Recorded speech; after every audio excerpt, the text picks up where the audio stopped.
www.mentimeter.com. Insert your account. Click on New Quiz. Choose a template if you need it. Let's choose the blank one. Click on New Slide. Use the option Word Cloud.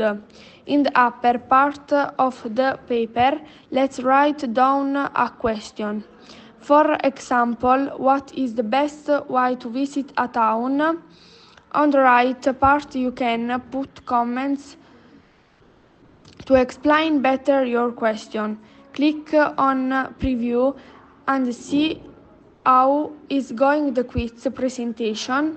Click on Present, connect to menti.com and enter the code you find above. Share this code to students you want to answer. You can see the most popular question in the word cloud. They have a biggest character.